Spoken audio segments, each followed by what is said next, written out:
Hey y'all, welcome back to Squatch TV. Hey, so on this episode, I'm just gonna show you, try to make it a quick video on how easy the reverse sear method of making a steak is. It's really very easy. So I got a couple of rib steaks here.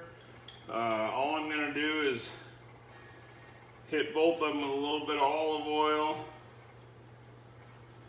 All right.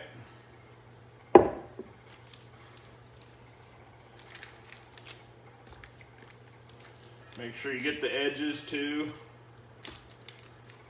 This will just help provide a binder for our salt and pepper to stick to. And that's the other thing is I don't put a whole bunch of stuff on. I mean, every once in a while I'll do a Montreal steak seasoning or something, but for the most part, it's just a salt and pepper deal. So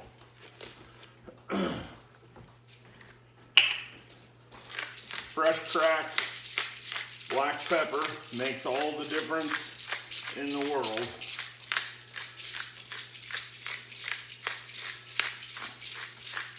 And I love my pepper. Now the other thing I'm going to do is, and then a little kosher salt. I'm going to go pretty light on the salt because I'm going to salt it 2 more times. Once before I sear, and then once after it's rested, a finishing flake salt.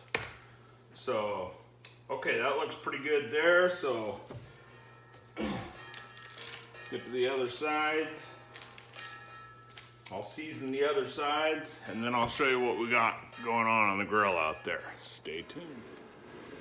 Okay, so here's the first part of this reverse seared steak. What we're gonna do is I have the pellet smoker, the Green Mountain Grill. I got it up to 180, and we're gonna put these steaks in there. I'm gonna put an Inkbird probe into each one of them. And what you wanna do, depending on what you prefer as your level of doneness at the end of this thing, example, if you're a medium rare or a medium well, whatever you are, that's all on the temperature ladder, right? So I'm medium rare. So what I'm gonna do is I like my steak to be finished at about 130. Not much higher. I can do a 125 pretty easy too. So if I'm shooting for that 130, I'm gonna take it to about 110 degrees at this 180 smoker temperature. You follow me? So I'm running it at 180. I'm gonna take it to internal temperatures in that steak to about 110. Once I get there, then they're ready to sear off. So I'll get my grill grates super hot, like 500 plus degrees, 600-ish. And then we'll sear them off, and I'll keep using that thermometer probe to make sure I get right around 130. We'll put some nice sear marks on them. And I'll also salt and pepper a little bit more before the sear. And then you rest them for 10 minutes, hit them with a little bit of, before you rest them, put a little tab of butter on each steak and then let them rest under a tent of foil. And you'll see all that. So yeah, so all I'm gonna do, pretty basic here. I'm just putting them guys right up there like so. Then I got my temperature probes. Want to try to be right in the middle. Turn that guy around. Go right in the middle, and that's it. Close her up, and you're in business. I'll turn on my Inkbird, and then like I said, once I get to when I get to 100, I'll start up my grill grates and start getting them warmed up.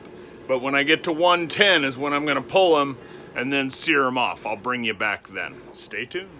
Okay, so here we are at about 115, and I'm gonna pull these guys out and put them right over here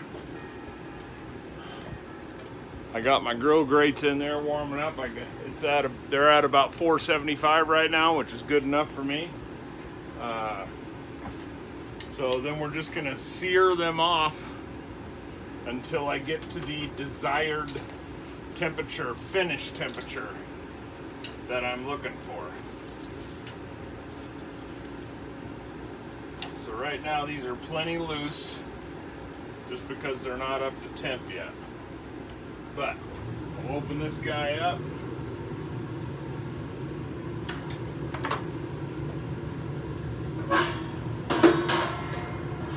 Take that guy out of there.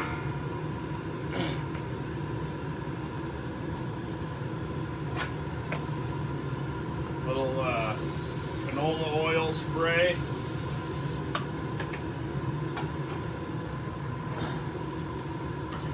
We'll get these guys down.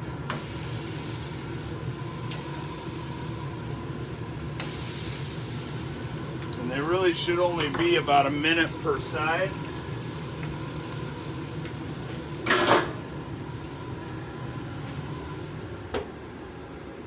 So that's what we're doing. We'll just sear it. I'll go about a minute per side. I'll use my little stick. You can use whatever thermometer. I can still use the same thermometers, but I'm just going to use my stick thermometer until I get to that 125, 130. Probably closer to the 125, because then I'm going to rest them in a foil pan with a little foil over the top of it, and they could very possibly raise 3, 4, 5 degrees while they're resting. So yeah, there you go. We'll bring you back when we're slicing. Sound good? All right. Okay, y'all, they've been resting for about 10 minutes in that foil pan with a loose bit of foil on the top. So I'll bring you down, get you close, and we'll get after that slice. All right, let's get after this slice. So I made some compound butter. I put some fresh elephant garlic from my garden. What else did I put in there? Some parsley, some onion powder, butter. That's it. Yeah. So, a little salt and pepper too. And then I got my fresh cracked pepper there for a little finisher. And they should be fantastic. So, let's pull one of these guys out. Get her on the board here. I'll keep that other one covered up. And there ain't no special way to do this, so we're just gonna go right after it. I wonder if I can get you closer. Maybe not. That's okay.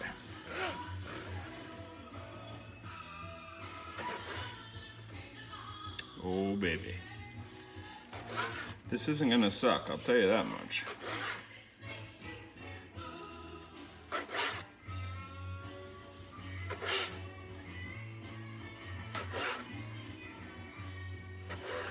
So hopefully, to all of you folks that are new, or not even necessarily new, for you folks that haven't reverse seared a steak, hopefully I showed you that it isn't hard.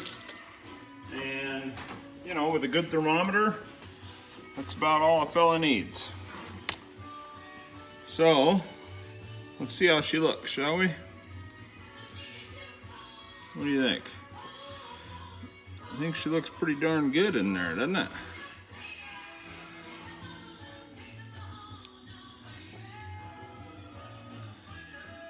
That is a perfect medium rare.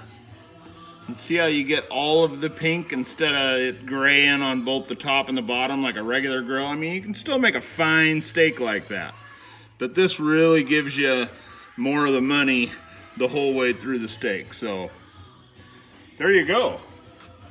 And how I would finish that right there is take my gloves off here, a little bit of this Alaskan pure Sitka sea salt that's kind of flake, and just real light, a little flake on top, a little bit of that fresh cracked black pepper,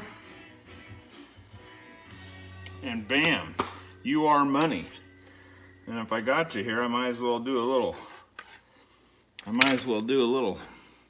taster while we're sitting here, huh?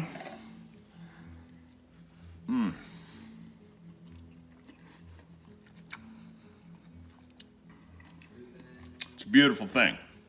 Medium rare steak. Just a beautiful thing. So, there you go. Hope you enjoyed this video and that you learned something, or you didn't, whatever. So, do me a favor, share it if you liked it, like it if you liked it. Yeah, all that stuff. There you go. Hope you guys have a great Monday, and as always, an even better tomorrow. Squatch out.